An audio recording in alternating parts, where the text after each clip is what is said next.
जीवन का रंग बदलो,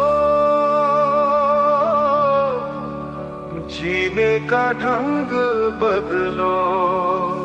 देखो, एक एक चीजें यहाँ जो भी प्रैक्टिकल करवाए जाए ना, वो जीवन में आपको उनको प्रैक्टिकल स्वरूप देना है। मेरे पास फूटी कौड़ी भी नहीं है और मैं कह रहा हूं कि मैं धनवान आत्मा हूं, मैं खुश नहीं हूं, इतनी सारी परेशानियां हैं सिर के ऊपर की बात मत पूछो, फिर भी मैं बोल रहा हूं मैं सदा खुश हूं, प्रसन्न चित्त हूं। तो दिल और दिमाग दोनों साथ साथ में चलेंगे नहीं। तो दिल कुछ और कह रहा है, दिमाग कुछ और कह रहा है।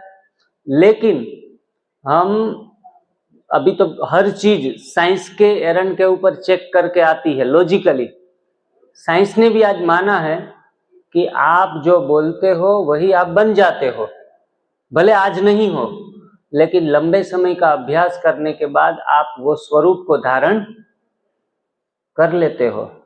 इसीलिए बोलना जरूरी है, नहीं है तो भी बोलना जरूरी है। हर दिन हम 4 दिन के लिए अफर्मेशन जरूर लेंगे, शुरू करने से पहले भी और अंत में भी। तो प्रैक्टिकली भले ढोंग करना पड़े, ढोंग ही है ना एक प्रकार का। मैं स्वस्थ हूं और खड़े भी नहीं हो पा रहे हैं, घुटने से झुके जा रहे हैं, सांस फूल रही है, कमर में दर्द है, फिर भी मैं बोल रहा हूं मैं स्वस्थ हूं। लेकिन बार बार अफर्मेशन सिर्फ मन में ही दोहराना नहीं है, मुख से भी थोड़ा जोर से भी बोलना, हमारी आभा मंडल में वही चीजें चली जाती है और वो साकार स्वरूप को धारण कर लेती है। और मैं तो कहता हूं बोलने से भी 10 गुना ज्यादा लिखने से फायदा होता है। जो चीज हम लिख लेते हैं और गहराइयों में जहन में चली जाती है। इसीलिए सुबह जब उठो, सुबह का 1 घंटा खुद को दो, अपने लिए दो, ध्यान करो, अफर्मेशन बोलो, लिखो। इनके कारण आप जीवन में जो भी हासिल करना चाहते हैं वो हासिल कर पाते हैं। लेकिन हमें तो अपने लिए टाइम ही नहीं है, काम, बिजनेस, घर का काम जो भी पड़ा है, हम उनके लिए हमारी दौड़ लगा देते हैं। निष्क्रिय रहना में पसंद नहीं है, लेकिन रामचरितमानस की साधना में सिखाती है कि निष्क्रियता ही सक्रियता का आधार है। जो व्यक्ति जितना अच्छे तरीके से सुबह सुबह निष्क्रिय रह लेता है ना, वो सबसे ज्यादा प्रोडक्टिविटी से काम कर सकता है। जैसे प्रवृत्ति जरूरी है वैसे निवृत्ति भी जरूरी है, जैसे सुख जीवन में जरूरी है वैसे दुख भी जरूरी है। हर सिक्के की जैसे 2 बाजू है, वैसे ही हमारे जीवन में जब हम निष्क्रिय रहना सीख जाते हैं, लोग निष्क्रिय लोगों को आलसी कह देते हैं कि देखो आराम से पड़ा है, आराम से बैठा है। लेकिन जीवन में हमेशा 24 घंटे हमें मिले हैं, कम से कम 1 या 2 घंटे हमें निष्क्रिय रहने की भी जरूरत है। अपने लिए लोग सेवाओं में बिजी होते हैं, अरे इतनी सेवाएं, इतनी से बात मत, सांस लेने की भी फुर्सत नहीं है। बच्चों को, पति को संभालना है, उनके लिए ही हम इतना वक्त दे देते हैं, खुद के लिए 5 मिनट भी नहीं बचता। पहले समय से पहले बूढ़े हो जाते हैं, समय से पहले बीमार पड़ जाते हैं, समय से पहले ही हम चलते रहते हैं और अंत में राम नाम सत्य है हो जाए तब तक भागते रहते हैं। निष्क्रिय रहना सीखा ही नहीं है, इसलिए 4-4 दिन के कैंप में और कठिन होते हैं। निष्क्रिय रहना पड़ता है 4 दिन, लेकिन निष्क्रियता ही फिर जीवन में इतनी सक्रियता भर देती है कि कितना भी भाग लो। उम्र भी आपकी 60+ भी हो गई है, लेकिन ये तो युवा की भांति 3-4 महीने के बाद, हम तो कहते 12 सप्ताह में बूढ़ापा गायब, 12 सप्ताह में बूढ़ापा गायब। एक माताजी जींद में पहली बार आई थी, अब मैंने गलती से, उनके 80 साल की शायद उम्र होगी, 70-80 साल की, तो मैंने कहा कि आपको बुढ़ापा के बारे में मैं कुछ बता रहा था, तो बोला कि ये बूढ़ी माताजी हैं, अपना अनुभव रखेगी।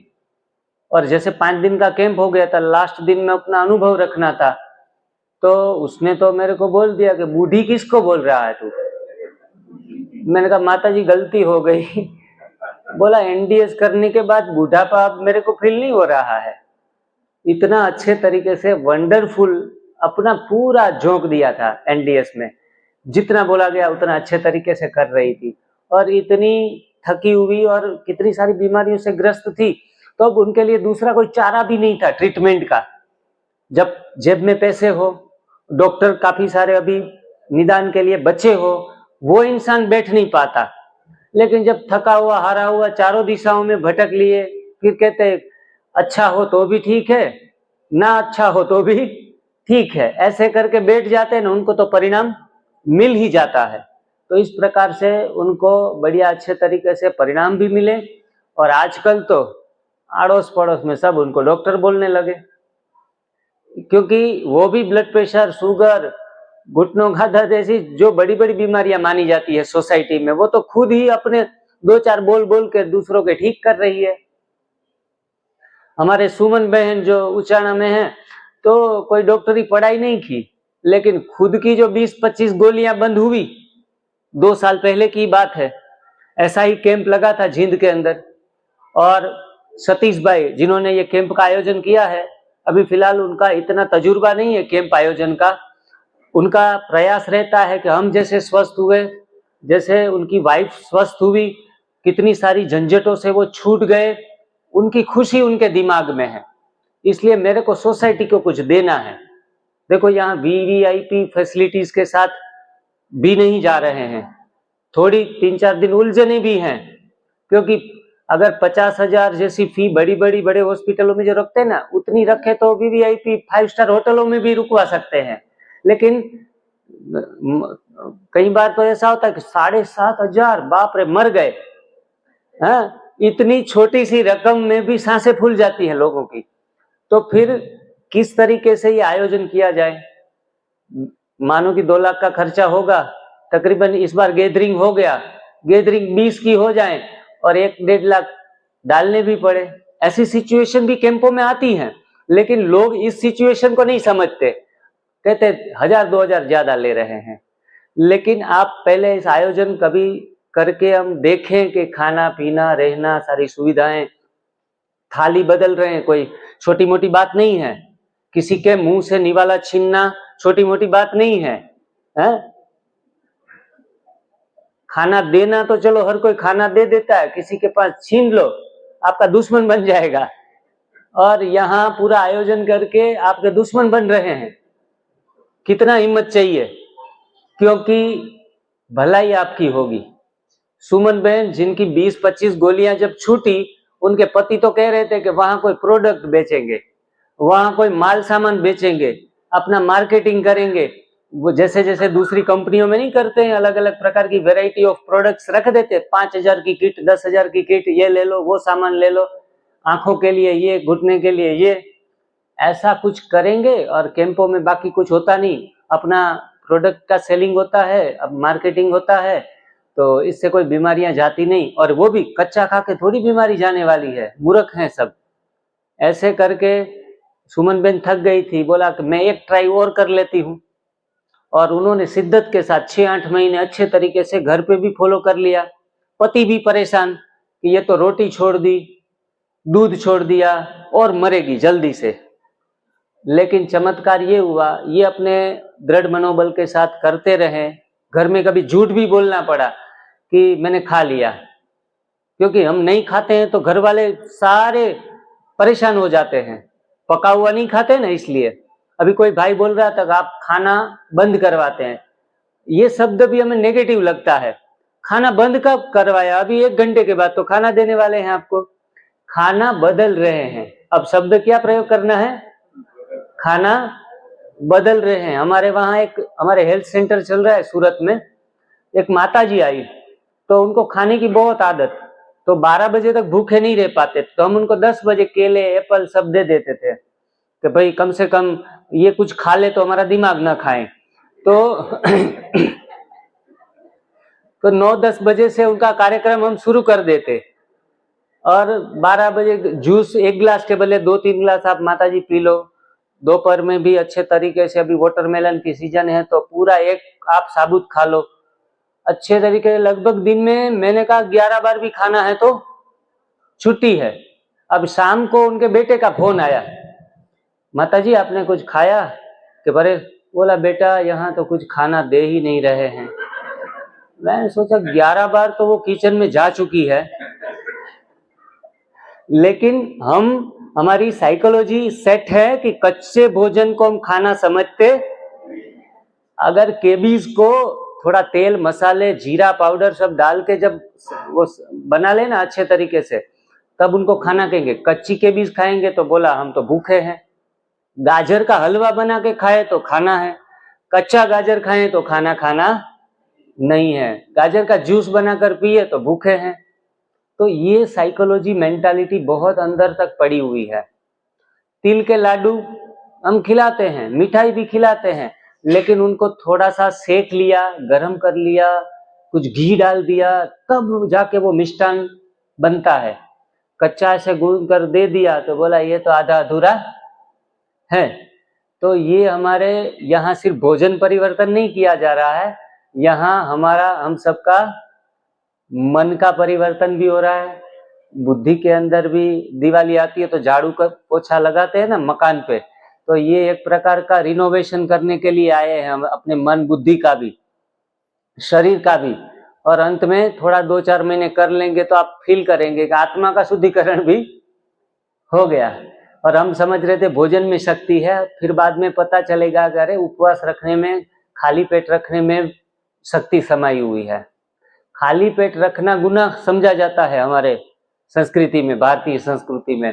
खाली पेट रखना कोई गुनाह नहीं है, खाली पेट रखना एक उत्सव है जीवन का। खाली पेट जब तक रहेगा दिमाग तेज काम करेगा, सोचने की शक्ति बढ़ेगी, कोलेस्टेरॉल लेवल कम होता है, शुगर लेवल कम होता है, काफी सारे असंख्य फायदे हैं। लेकिन हम भरा हुआ पेट, उनको हम अपनी संस्कृति समझ रहे हैं। ये जादुई अंतराल जो हम भूख के अंदर निकालते हैं, वो समय का जादुई अंतराल हमारे जीवन में जादुई चमत्कार करता है। न खाने से जो खुशी मिलेगी, न खाने से जो आनंद अंदर से प्रकट होने लगेगा, वो आनंद खाने के बाद भी हमें मिलता ही है आनंद, लेकिन उस आनंद से 100 गुना अच्छा आप महसूस कर पाएंगे। हमारे यहाँ कोई इतने साधक बड़े अच्छे आते हैं तो हम उनको कहते कच्चा तो खा लो। बोला भाई साहब जूस पीने में जो मजा है ना, वो कच्चा खाने में भी नहीं है। क्योंकि जब हम पेट को खाली रखते हैं, पेट को भूखा रखते हैं और हमारा सारा अटेंशन, हमारा ध्यान भोजन के ऊपर न रहकर जब भीतर चला जाता है, तब आनंद की अनुभूति होने लगती है। लेकिन ये विषय थोड़ा गहरा भी है, और खास करके माताएं बहनें तो व्रत, काफी सारे जो हमारे हिंदी संस्कृति के नवरात्र है, शिवरात्र है, सब कुछ करते रहते हैं, फलाहार करते हैं। भाई लोगों को थोड़ी कम आदत होती है, तो न खाने में जो मजा है ना, वो कोई ही फील कर पाते। यहाँ बैठे हुए में से कोई जरा हाथ खड़ा कीजिएगा जिनको न खाने में भी मजा आ रहा हो। 8-10 लोग हैं जिन्होंने ये अनुभूति अच्छे तरीके से की हमारे साथ। नाम में भूल गया, सुरेश भाई ना, आए हैं पंचकुला से, तो लगभग 6 मास से हमारे साथ जुड़े हुए हैं। और कैंसर था उनको, और मल्टी कैंसर है, और इतनी सारी बीमारियां आ चुकी थी कि टाटा बाय बाय, जीवन को अलविदा करने का वक्त था। और खुद ने बहुत डिसिप्लिन अपने लाइफ में लाकर फिजिकली भी चेंज लाए, मेंटली भी चेंज लाए। और इस बीमारी से आप उनका चेहरा देखेंगे तो आपको तो अभी नौजवान दिखेंगे, क्योंकि वजन भी काफी कुछ कम कर लिया और कैंसर भी चला गया शरीर से। तो ऐसे ऐसे अजूबे, सिर्फ और सिर्फ स्वास्थ्य परिवर्तन के अजूबे हमारे भोजन के डिसिप्लिन से आते हैं, और हम समझते हैं कि ये सब मुमकिन नहीं है। हमारे बाजू में भाई बैठे हैं, यहाँ हिसार से ही हैं आप, क्या नाम है आपका? है जी, सुभाष भाई, जिन्होंने लगभग तकरीबन 30 किलो वजन कम किया है न्यू डाइट सिस्टम फॉलो करके। आज के दिन में भी अनाज दालों का सेवन लगभग ना के बराबर, करते हैं तो ऐसा भी नहीं है कि अनाज दालें खाना ही जीवन है।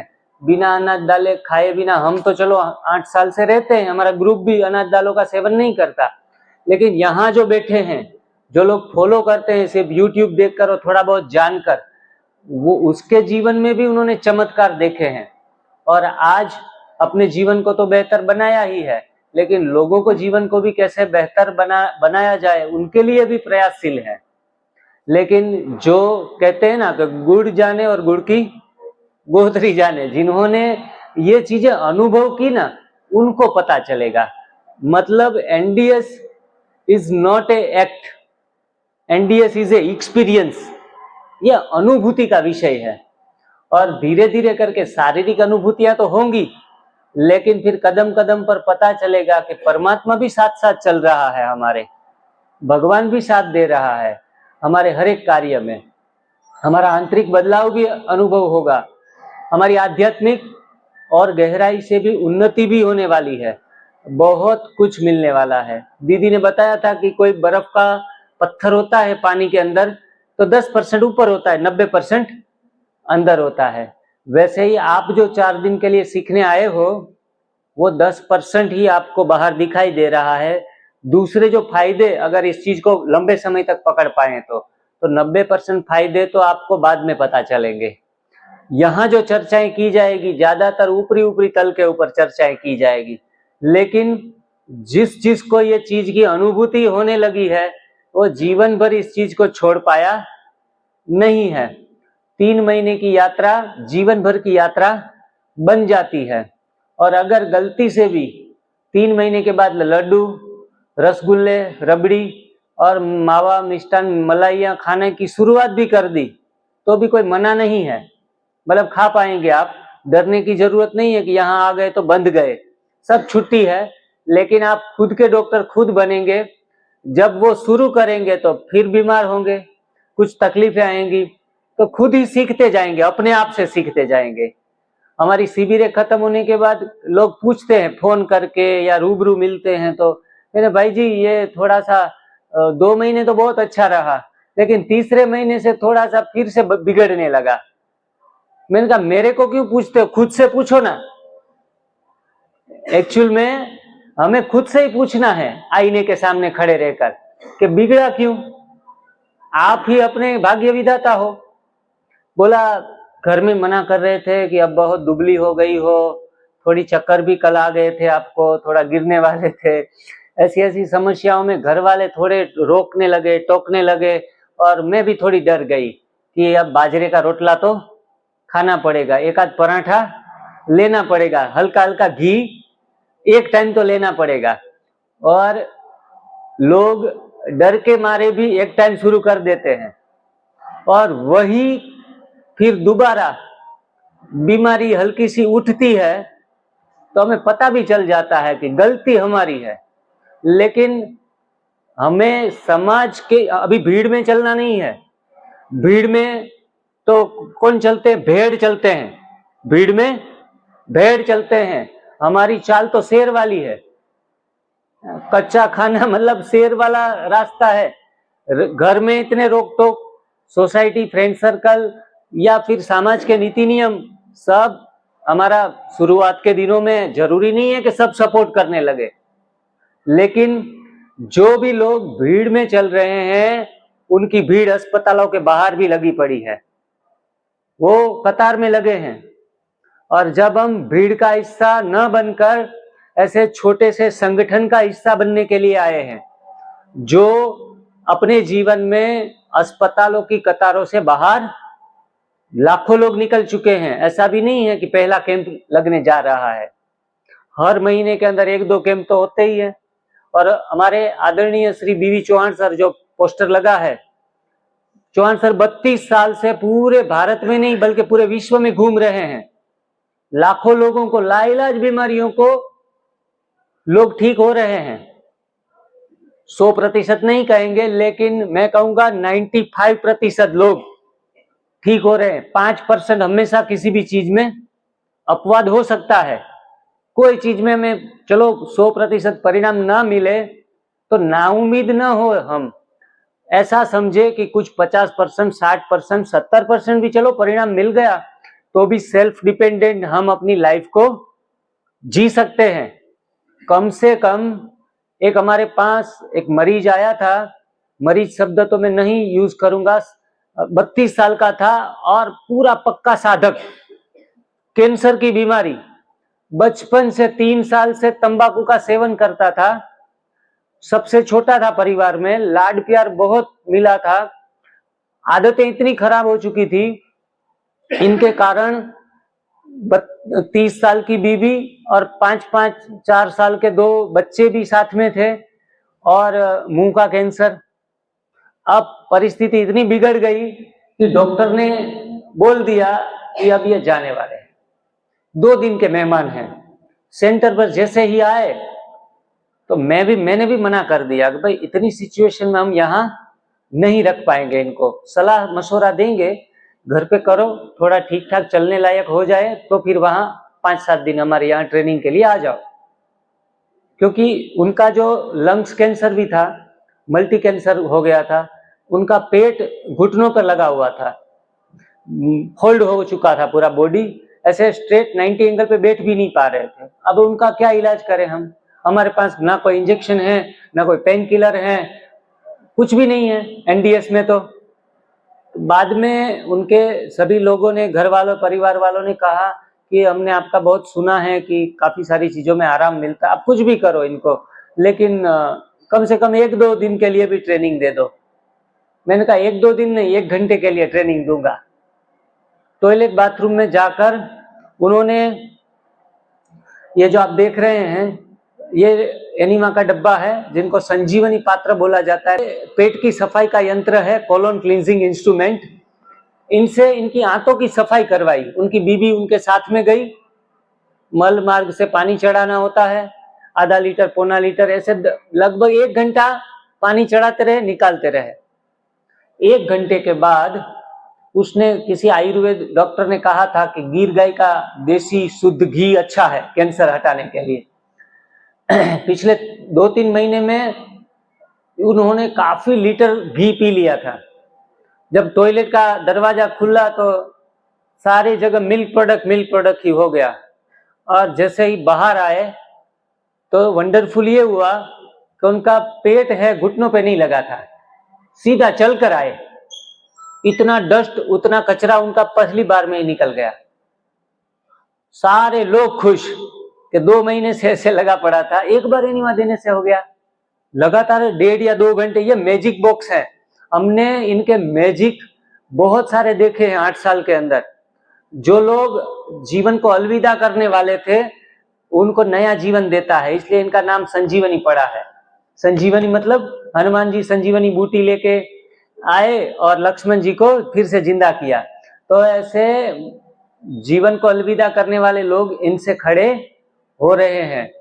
ये एक प्रकार का शरीर का शुद्धिकरण यंत्र है, एनिमा बोलते हैं इनको, बस्ती प्रक्रिया आयुर्वेद में बोलते हैं। तो ये बहुत मैजिक यंत्र है। उनको ये देने से बाद में वो व्यक्ति दूसरे दिन 1 किलोमीटर मॉर्निंग वॉक के लिए गया उनकी पत्नी के साथ। मुझे भी वंडर लगा, दूसरे दिन कहे कि अब मैं नहीं जाऊंगा मॉर्निंग वॉक के लिए। मैंने कहा क्यों, थके हो तो मत जाओ, कोई एक्सरसाइज करने की जरूरत नहीं है। बोला मॉर्निंग वॉक के लिए कल गए ना, हाथ में छड़ी नहीं थी तो कुत्ते पीछे पड़ गए थे। तो मैंने कहा कोई बात नहीं, घर में ही आप थोड़ा सा वॉकिंग कर लो। और लगातार 2 महीने रुके थे और उनके वीडियो भी यूट्यूब चैनल के ऊपर पड़े हैं। आप 1700 वीडियो हैं ऐसे वंडरफुल रिजल्ट लेने वाले। लेकिन जो एकदम पूरा दृढ़ निश्चय हो के आर पार की जंग लड़ने के लिए तैयार होते हैं ना, उनके लिए तो लाजवाब परिणाम मिल जाते हैं। जिनकी बुद्धि खाने में लगी पड़ी है, जब तक ठीक नहीं हुए हो तब तक तो खाने से बुद्धि हटा दो, बाद में खाना भी है। भोजन महा औषधि है, भोजन से ही हमारे शरीर का पोषण होता है। सही राइट चॉइस हमें दे के अपने शरीर को भले 3 बार 5 बार भी भोजन दो, लेकिन शुरुआत के दिनों में भोजन देना, वो चाहे पका हो या कच्चा हो, इनका कोई विशेष महत्व नहीं है। विशेष महत्व है सफाई। क्या जरूरी है? सफाई जरूरी है। सफाई 3 चीजों से आपकी यहाँ 4 दिन में होने वाली है। एक, सुबह का फास्टिंग करके, सुबह 4 बजे 6 बजे जब तक उठो तब से 12 बजे तक आप पूरा खाली पेट रहो, इनसे सफाई होगी। सुबह उठ के ये एनिमा का प्रयोग कर लिया, इनसे बेहतर सफाई होगी। दोपहर में आपको 2 घंटा आराम मिलेगा, उसमें भी आप एनिमा का प्रयोग करो, इनसे पूरी सफाई होगी। और रात को सोने से पहले एनिमा का प्रयोग करना है। लोग अजूबा समझते हैं एनडीएस को कि आप 5 दिन में कैसे ब्लड प्रेशर और शुगर को थोड़ा मेंटेन कर लेते हो। तो इनका मूल मंत्र है एनिमा, कोलोन क्लींजिंग इंस्ट्रूमेंट। किसी का माइग्रेन है तो भी 5वें दिन 4थे दिन आराम मिलना शुरू हो जाता है। किसी का पेट दर्द है या घुटने का दर्द है, सभी चीजों में ये एनिमा बॉक्स आपको सबसे पहले रिजल्ट देने की शुरुआत करता है। इतना बेहतर मशीन है, पूरा इनके ऊपर सब्जेक्ट है। अगर 4-6 घंटे भी लगातार लिया जाए तो भी कम है। दोपहर के बाद के सेशन में इनके विषय में विस्तृतकरण से हम जानेंगे, लेकिन सभी बीमारियों का इलाज एक ही है, रोग चाहे अनेक हो। इसीलिए आप अपने सभी सेशन को अटेंड करते हुए कभी भी ये मत पूछना मेरे से कि भाई जी मेरे को नाक में दर्द है तो मैं क्या करूं, मेरे को सिर में दर्द है तो क्या करूं। सबके लिए करना क्या है? सफाई करनी है, एक ही चीज करनी है। सबका दिनचर्या क्या है? एक ही रखनी है। एक करने से अनेक हो जाएंगे, एक में ही अनेक समाया हुआ है। इसीलिए लंबा चौड़ा सोचने की जरूरत नहीं है। फिर भी चलो आपकी समस्या भी सुन लें तो आपको लगेगा कि डॉक्टर साहब ने सुन लिया, लेकिन करना एक है। कम से कम खाना, ज्यादा से ज्यादा परिणाम। उपवास करना, ज्यादा से ज्यादा परिणाम। एनिमा मैक्सिमम लेना, ज्यादा से ज्यादा परिणाम। Enema takes any time, enema takes many times. कोई पूछने के लिए आते हैं भाई जी ये कब प्रयोग करें? अरे भाई एनिमा टेक्स एनी टाइम, कोई मुहूर्त देखने की जरूरत नहीं है, जब भी चाहो। मैं तो लगातार जब शुरुआत में 2016 के आसपास जब एनिमा करता था, सुबह 3:30 बजे अमृत वेला जब योग में उठे तो मुहूर्त इनसे हो जाता। 98 कन्वर्ट इनटू 72 लगभग 2 महीने में। इतना वजन गिरा, ब्लड प्रेशर, शुगर, सारी बीमारियां चली गई, क्योंकि मैक्सिमम पूरा मैं तो 20-30 लीटर पानी का प्रयोग डेली करता था। 20-30 लीटर के ऊपर भी। लोग तो डरते हैं, 2 बार दूसरी बार भी भरना पड़े ना तो भी डर जाते हैं कि कुछ हो ना जाए। अरे यहाँ मैं 4 दिन आपके साथ ही हूँ, किसी को एनिमा लेने से डर लगेगा, सारा सुपरविजन यहाँ होगा आपका, बिना डरे बस सिखाया जाए कर लो। Don't use your logic and see the magic. आपका लॉजिक ज्यादा मत इस्तेमाल करो, थोड़ा यहाँ हम खड़े हैं आपके लिए, तो बस आप यूज कर लो। कुछ भी तकलीफ हो, क्या कोई भी परेशानी हो, अपना प्रश्न डाल के यहाँ टेबल के ऊपर रख देना है, लेकिन ठीक होके जाओ। आपने जो कीमती समय आपका निकाला है, अपने संकल्प जोड़े हैं, अपने पैसे जोड़े हैं, उनका 10 गुना ज्यादा फायदा उठा के जाओ, तब जाके हम कहेंगे कि कार्यक्रम सफल हुआ। यहाँ जैसे हार पहनाते हैं, शॉल पहनाते हैं, ये सफलता का आधार नहीं है। ये तो एक फॉर्मेलिटीज है कार्यक्रम की, ये कोई इतना महत्व रखती नहीं है। महत्व है आपका स्वास्थ्य। आप किस तरीके से रिस्पॉन्ड करते हैं, आप किस तरीके से अपने आप को ढाल लेते हैं, और आपके चेहरे पर चौथे दिन जब मुस्कान आती है कि कुछ मिला, हमें कुछ सही रास्ता मिल गया, दिमाग का दरवाजा खुल गया, तब वही इस कार्यक्रम की सफलता का आधार है। तो आप सभी इस कार्यक्रम को कितनी हद तक सफल कर पाते हो, ये आपके ऊपर डिपेंडेंट है। हम यहाँ से कितना भी अच्छे से अच्छा लेक्चर कर ले, अच्छी अच्छी बातें समझा दे, ये इतना जरूरी नहीं है जितना कि आप कर पा रहे हो। इसीलिए कच्चा ही सच्चा वही सेहत के लिए अच्छा है। हाँ, ग्रीन जूस पीना है, ग्रीन जूस में ही हम कहते हैं अमृत जूस है, अमृत जूस से भी एक कदम आगे है, उनका भी नित्य सेवन करना है 365 दिन। घर पे जाके भी how to make the green juice, वो भी यहाँ से सिखाया जाएगा। उपवास में भी क्या क्या सावधानी रखनी है वो भी सिखाई जाएगी। ये सब्जेक्ट बहुत छोटे छोटे हैं, हम समझते हैं हमने जान लिया, लेकिन मैं आज के दिन में 8 साल के बाद भी हर रोज सीख रहा हूँ कुछ ना कुछ नई बातें।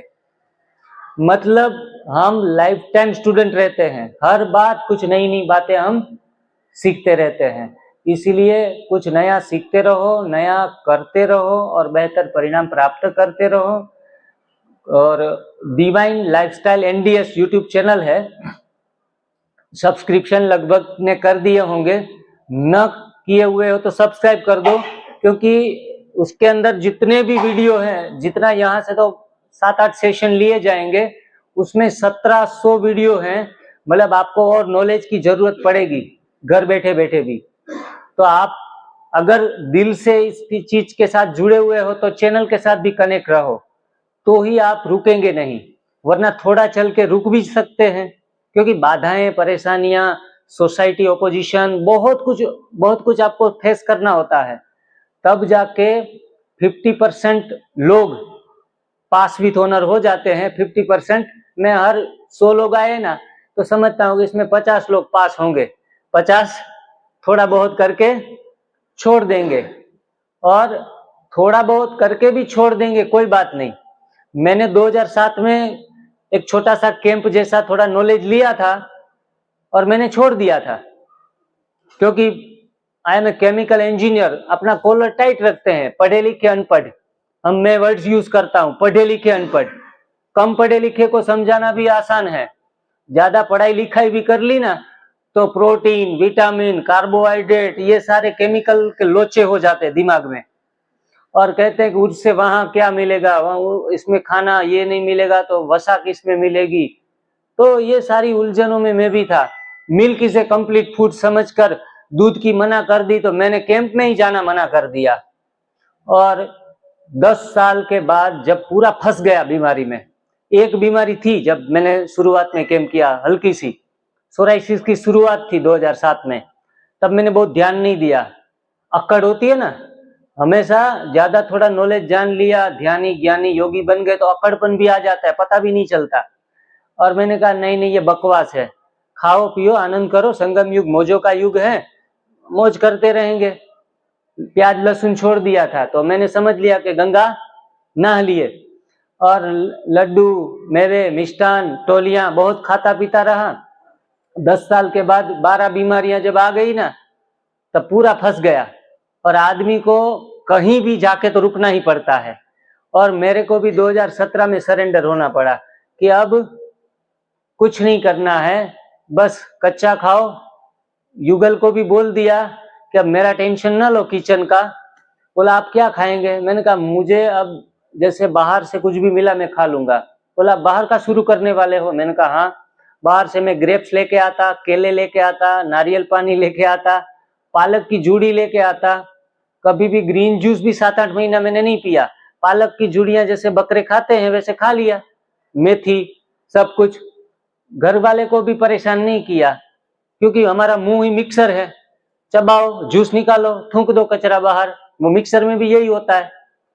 मतलब कोई बहानेबाजी नहीं चलेगी कि हमें तो ग्रीन जूस बनाने वाला घर पे कोई नहीं है, हमारा तो रेसिपी यहाँ तो आप खिला देंगे, घर पे जाके रेसिपी कौन खिलाएगा? अरे रेसिपी मैंने 8 महीने खाई नहीं थी, क्योंकि बीमारी से परेशान था। नारियल खा लो, नारियल पानी पी लो, ग्रेप्स खा लो, केले 4-6 खा लो, जो भी सीजनल वेजिटेबल्स, केबीज ऐसे काट के चाकू लेके 2 पीस कर दिया, ऐसे चबा के खा लो। ऐसा NDS मेरा हुआ था, और 8 महीने में मैं तकरीबन 11 बीमारियों से मुक्त हो चुका था। तो जो ठान लिया तो ठान लिया, क्या मुश्किल क्या आसान। हाँ, हम तो क्या, जब जिसको करना नहीं होता है तो उनके पास बहाने बहुत होते हैं। जिनको करना है वो उनके पास जरिए मिल जाते हैं करने के। तो ये जरूरी नहीं है, वो एक्सक्यूज नहीं चलने वाले। जो पशु भी हैं, पक्षी हैं, जो भी सृष्टि में दृष्टि करो तो सभी अपनी अपनी तरह से मस्त जी रहे हैं। हाथी की पत्नी या शेर की पत्नी उसको प्लेट पे भी खाना परोसती नहीं है, धूल में मिट्टी में मिला हुआ खाना भी खा लेते हैं गाय बैल, फिर भी उनको किडनी स्टोन नहीं हुआ। और हमें तो साफ थालियों में, अच्छे बर्तनों में खा रहे हैं, kidney stone, gall bladder stone कहां से आ रहे हैं? मतलब वो मिट्टी हमें स्टोन नहीं दे रही है, हमारा पका पका कर खाकर हम जो पेट में डाल रहे हैं एसिडिक भोजन डाल रहे हैं, वो हमें स्टोन दे रहा है। तो हमारी आदतों को परिवर्तन अब करना पड़ेगा। आदतों को परिवर्तन करना ही सबसे बड़ी जीवन की चैलेंज है। जो चैलेंज एक्सेप्ट करता है वही चेंज जीवन में ले पाता है, लेकिन चैलेंज से जो मुख मोड़ लेता है उनके जीवन में चेंज भी नहीं आते। हमारे ब्रह्मा कुमारी के काफी सारे बहनें दीदियां इस चीज को अच्छे तरीके से फॉलो कर रहे हैं। औरंगाबाद रिट्रीट सेंटर के ऊपर बहुत अच्छे तरीके से उन्होंने परिणाम जैसे प्राप्त किए। तो गुरुवार के दिन 2 भोग होते हैं, एक पका वाला और एक कच्चा। साथ में केला देते, अमरूद देते, आम देते हैं, और जिसको जो खाना है वो। वहाँ 150 स्टूडेंट तो एनडीएस कर रहे हैं।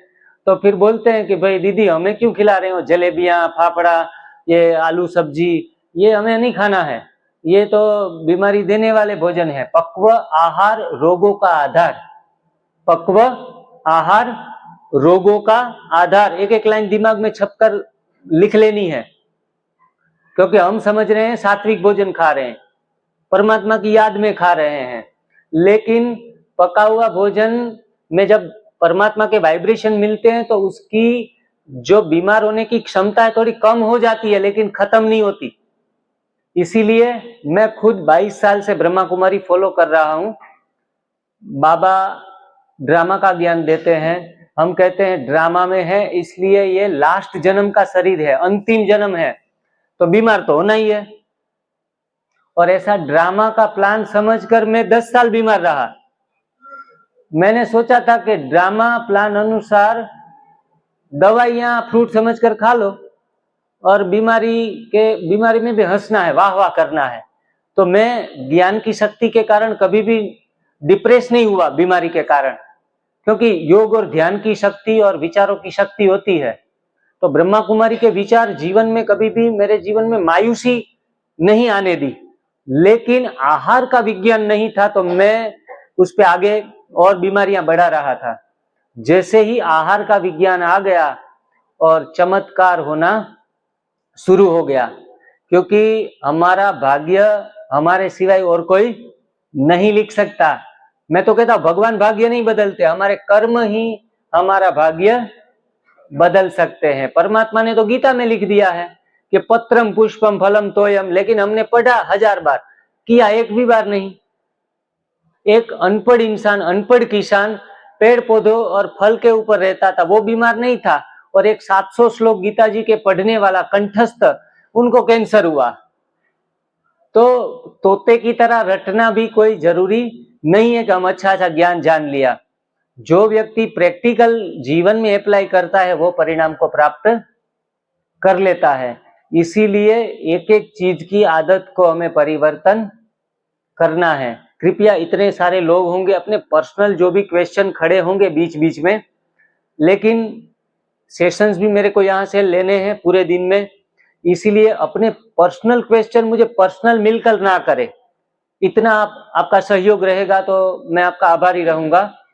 आपको कोई परेशानी हो, हम आपकी परेशानी हल करने के लिए इतने दूर से आए हैं, इसलिए कागज में लिखकर आप आराम से टेबल के ऊपर रख दो। अपना नाम भी लिखने की जरूरत नहीं है।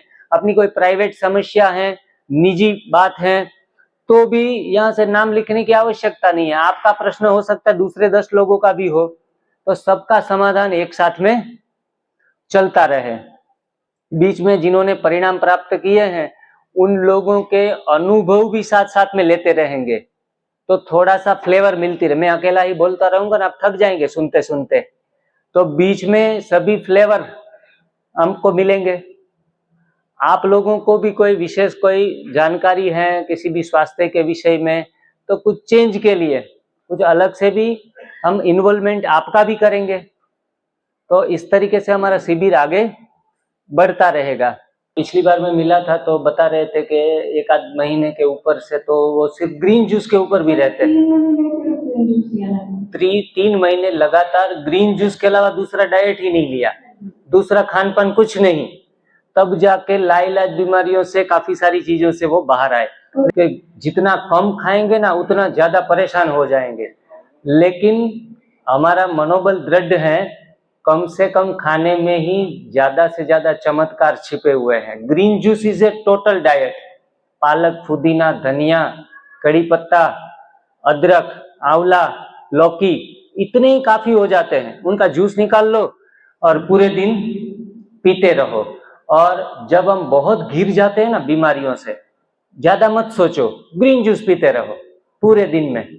और आंतों की सफाई भी आपने एनिमा से की है? स्टार्टिंग में 3 बार करती थी। ठीक है, तो ये सफाई के ऊपर उन्होंने पूरा ध्यान दिया। घुटने का दर्द है, शरीर में पूरा दर्द है, बीपी है, शुगर है, इनके लिए तो लॉटरी लगी है। ये ज्यादा वक्त राह देखने की भी जरूरत नहीं है, उनको तो जल्दी से जल्दी आराम मिलेगा। अब राह किसको देखनी है वो भी बता देता हूँ। जिनको थायराइड है, जिनको आर्थराइटिस है, उनको राह देखनी पड़ेगी, थोड़ा संयम बरतना ज्यादा पड़ेगा, लंबे समय तक ध्यान देना पड़ेगा। ठीक है, जिनको वजन 8-10 किलो कम करना है, उनको तो 15 दिन भी थोड़ा ख्याल रखेंगे तो 10 किलो वजन कम हो जाएगा। लेकिन 100 के ऊपर हैं और 60 करना चाहते हैं, 30-40 किलो वजन कम करना चाहते हैं, तो कुछ 6 महीने ध्यान रखना पड़ेगा। कैंसर के शायद मरीज हो, पहले से ही मैं 40-50 किलो की हूँ और अगर मैं एनडीएस करूंगी तो 20 किलो की ना हो जाऊं। ठीक है, तो देखो एनडीएस में शरीर है वो संतुलन साधता है। हो सकता है कि शुरुआत के दिनों में अंडरवेट भी हो जाएं, जो ऑलरेडी पहले से अंडरवेट है उनका वजन थोड़ा बहुत तो कम हो ही सकता है, क्योंकि वजन बढ़ाने के लिए भी एनडीएस जरूरी है। मैंने काफी सारे लोग देखे हैं जिनका वजन 10 साल से नहीं बढ़ रहा था, जैसे एनडीएस 4-6 महीने कर लिया, बाद में उनका शरीर का वजन फिर धीरे धीरे करके बढ़ने लगा। क्योंकि हमारे शरीर में जो ब्लॉकेजेस हैं, जो टॉक्सिक है, वो टॉक्सिक अपनी बॉडी टॉक्सिक फ्री हो जाती है तो फिर रीग्रो करना शुरू कर देती है। लेकिन उसी पैटर्न में उनको चलना जरूरी नहीं है। 12 बजे तक उपवास रखे, ग्रीन जूस पिए, बाद में एनिमा 3-3 बार ले, ये जरूरी नहीं है उनके लिए। शुरुआत में 15 दिन, महीना भर कर ले, ये जो पतले लोग हैं। बाद में उनको ये तीनों चीजों के ऊपर कम से कम ध्यान देना है और खाने के ऊपर ज्यादा ध्यान देना है। अगर कोई बीमारी नहीं है, सिर्फ पतले ही है, तो रात को एक टाइम का भोजन अच्छे तरीके से ले सकते हैं। दोपहर में जी उबली हुई सब्जी ले सकते हैं, खजूर खा सकते हैं, नारियल खा सकते हैं, केले खा सकते हैं, स्प्राउटेड मूंग या स्प्राउटेड चने की चाट बनाकर भी खा सकते हैं, भेल बनाकर भी खा सकते हैं। तो मतलब हेवी डाइट उनको चबा चबा कर दिन में करते रहना है। सुबह सुबह 12 बजे तक फास्टिंग न करके 9 बजे तक ही उनका नाश्ता, आम की सीजन आ रही है तो 2-3 किलो आम भी खा सकते हैं उठ के सीधा 9-10 बजे। ठीक है, तो फाफड़ा, जलेबी, हमारे गुजरात में जो हैं वो चीजें, नाश्ते की जो चीजें, पकी हुई चीजें, वो खाकर वजन बढ़ाने का प्रयास नहीं करना है। उनसे भी वजन बढ़ेगा, लेकिन वजन बढ़ने के बाद फिर टॉक्सिसिटी जमा होगी तो फिर वहीं के वहीं पहुंच जाएंगे। इसमें आराम पूरा मिलेगा टाइप 1 डायबिटीज के अंदर। और हो सकता है आपकी इम्यूनिटी काफी ऊपर बढ़ जाए, जो इंसुलिन लेवल कम हो जाए, एनर्जी लेवल बढ़ जाए, लेकिन पूरा क्योर होने में दिक्कत करता है। क्योंकि टाइप 1 में कई बार ऐसा होता है कि पेनक्रियास पूरा टोटल लॉस होता है, बीटा सेल्स जनरेट होना बंद हो जाते हैं, तो फिर से वो रीग्रो करना या फिर उसकी एफिशिएंसी को बढ़ाना पॉसिबल नहीं होता। किसी का गोल ब्लेडर काट दिया, गोल ब्लेडर ही हटा दिया। अब गोल ब्लेडर का काम क्या था? लीवर के अंदर जो इंसुलिन है उनको सही मात्रा में खून में मिलाना। गोल ब्लेडर वो क्या है? कंट्रोलर है। माल बनता है लीवर में, लीवर आता है गोल ब्लेडर में, सामान आता है, तो उससे मानो कि थोड़ा इंसुलिन की जरूरत है तो गोल ब्लेडर थोड़ा भेजेगा, कई बार ज्यादा भेजेगा जितनी जरूरत। अब गोल ब्लेडर ही निकाल दिया। तो ऐसी ऐसी समस्याओं के अंदर आपकी एनर्जी बढ़ सकती है, आपको कुछ फायदा 80% मिल सकता है, लेकिन 100% की आशा रखना भी बेवकूफी है। लेकिन पहले से बेहतर जी सकते हैं, दवाइयों के बिगैर जी सकते हैं इसी लाइफस्टाइल के साथ। तो ये भी अपने आप में बड़ी कृपा है। तो और टाइप 2 डायबिटीज जो क्योरेबल है, ऑलरेडी 100% क्योरेबल है। मानो कि 15 दिन में नहीं जा रहा है तो कम से कम आपको 3 महीने वेट कर लो। जरूरी नहीं है कि भाई की तरह 10-12 दिन में ही चला जाए, किसी को 3 महीने भी लगाने पड़ते हैं। तो ना हिम्मत होकर, ना उम्मीद होकर फिर छोड़ नहीं देना है। और डायबिटीज के अंदर 5% रोगी ऐसे होते हैं जिनको कई बार टाइप 2 के अंदर भी कई बार बीटा सेल्स प्रोड्यूस होना उसमें भी बंद हो जाते हैं, कुछ दूसरी समस्याएं उनके जीवन में होती है, उनका स्ट्रेस लेने का थोड़ा नेचर ज्यादा होता है, तो अपने आप के ऊपर काम नहीं कर पाते हैं, तो भी 5% में रोगियों में देखता हूं कि बहुत डाइट फॉलो करते करते भी परेशान होते रहते हैं। तो physically, mentally, socially, emotionally and spiritually सारे फैक्टर के ऊपर हमें काम करना है। हम तो समझते हैं कि गोभी खा ली, गाजर खा लिया, मूली खा ली, बात खत्म, एनीमा चढ़ा लिया, बात खत्म। ये तो प्रारंभिक चरण है, बाकी के चरण भी इतने महत्वपूर्ण है, उनके ऊपर भी अटेंशन देना पड़ेगा। लेकिन शुगर वाले चुटकी बजाते 10 में से 9 ठीक हो जाते हैं, 10 में से 9 ठीक हो जाते हैं। तो ये साधना समझकर बस करते रहो और आगे बढ़ते रहो। तो बहुत बहुत शुभकामनाएं आपको, बहुत अच्छे तरीके से, सिर्फ वीडियो देख के, या पहली बार मिले हैं हम शायद, ठीक है, तो जरूरी भी नहीं है आमने सामने मिलने की भी आवश्यकता नहीं है किसी को। फ्रुक्टोज होता है, सॉरी, फ्रुक्टोज है वो शरीर के अंदर शुगर की मात्रा को, नंबर को बढ़ाता है। शुरुआत के दिनों में जिसको भी शुगर है, फल भी खाएंगे ना तो 5-25 नंबर बढ़ सकते हैं शुगर के, लेकिन it's not a harmful for body. शरीर के लिए किसी भी प्रकार का नुकसान नहीं है, डरने की जरूरत नहीं है। हाँ, आर्टिफिशियल शुगर लेंगे तो आपका काम तमाम हो सकता है। उन्होंने बस रात को फोन किया, बोला मेरा शुगर 500 के ऊपर जा रहा है, फ्रूट खा लिए, लेकिन मैंने कहा अगर दवाई खाने की जरूरत नहीं है, वो फ्रुक्टोज है, अपने आप फिर नियंत्रित हो जाएगा। और मैंने अभी बताया कि कोई 5% बीमारियों में शुगर में मीठे फल खाकर भी लोगों का इतना उछलता नहीं है, लेकिन 5% केसों में ऐसा दिखता है। इससे भी डरने वाली बात नहीं है। पका हुआ नहीं खाएंगे, उबला हुआ नहीं खाएंगे, कच्चा ही खाते रहेंगे, एनिमा लेते रहेंगे, तो हमारा बाल भी कोई बाका नहीं कर सकता। When your diet is right, no use of medicine, no need of medicine। और तकरीबन 3-4 महीने लगे रहो अच्छे तरीके से, और 3-4 महीने में वी होप बेहतर से बेहतर परिणाम मिल जाए, जैसे भाई को मिल गए। थोड़ा क्रोनिक डायबिटीज होता है तो वक्त लेता है, 3-4 महीने भी वक्त लेता है। और अगर कई लोगों के शुगर आजीवन 200 के ऊपर रहे हैं, तो 250 तक शुगर रहता भी है, तो भी कोई ज्यादा बीमारी वाली के डरने वाली बात नहीं होती एक्चुअल में। लेकिन साइकोलॉजिकली डॉक्टर ने बोल दिया ना तो हम डर जाते हैं कि भाई 200 पार कर गया, तो हम काफी मेंटल स्ट्रेस ले लेके हमारे ऑर्गन को डैमेज करते रहते हैं। तो एक्चुअल में बीमारी जितना मारती है, उनसे ज्यादा बीमारी का डर इंसान को मार रहा है। तो इनसे भी हम बाहर आने की प्रयास करेंगे, ऊपर वाले के ऊपर पूरा श्रद्धा और विश्वास के साथ भी करते रहना है।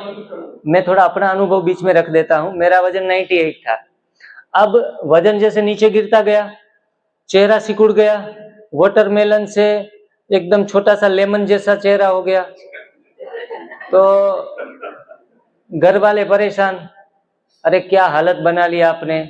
और शुरुआत में चेहरा सिकुड़ भी जाता है, थोड़ी झुर्रियां भी दिख गई। तो बोला आप गलत रास्ते के ऊपर है, अनाज छोड़ दिया ना, प्रोटीन नहीं ले रहा इसलिए झुर्रियां पड़ गई, ये हुआ इसलिए झुर्रियां हो गई। घर वालों ने परेशान कर दिया, क्योंकि वो भी चिंतित होते हैं, हमारे नजदीकी हैं, वो ज्यादा चिंता करेंगे।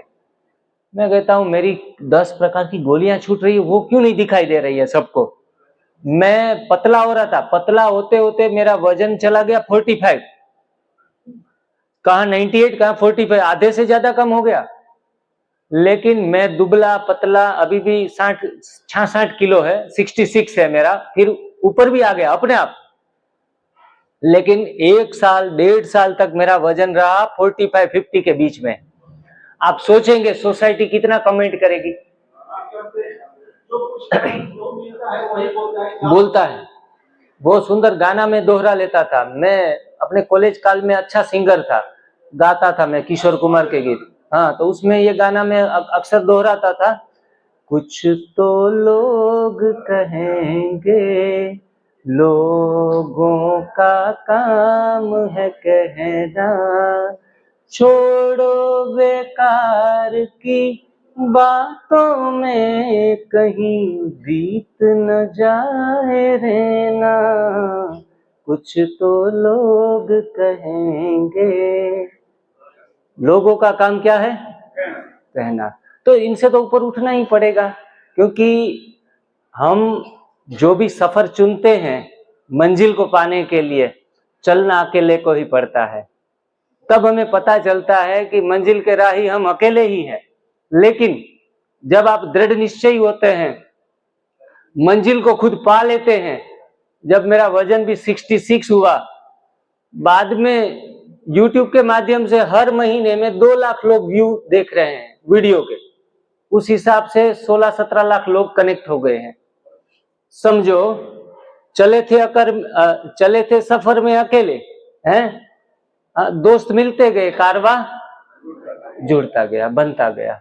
तो अगर कोई नया रास्ता ब्रह्मा कुमारी में भी चल पड़ा ना, तो दोस्त लोग रोकते थे कि भाई ये मार्ग हमारे लिए नहीं है, सफेद कपड़े वालों से बच के रहो, आप पूरे सन्यासी बना देंगे, वैरागी बना देंगे, ओम शांति करते रहेंगे, लोगों से आपका नाता टूट जाएगा।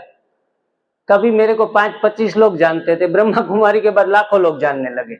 ब्रह्मा कुमारी तो लोगों के साथ कनेक्ट होने का रास्ता है, पूरी दुनिया के साथ कनेक्ट होने का रास्ता है।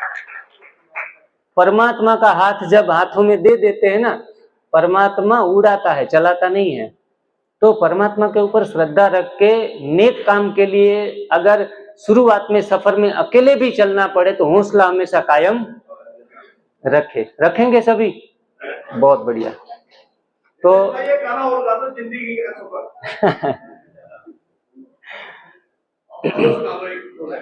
जिंदगी का सुनाने तो और जिंदगी का सफर है ये कैसा सफर, कोई समझा नहीं, कोई जाना नहीं, है ये कैसा सफर, चलते हैं सब मगर कोई समझा नहीं, कोई जाना नहीं। ठीक है, तो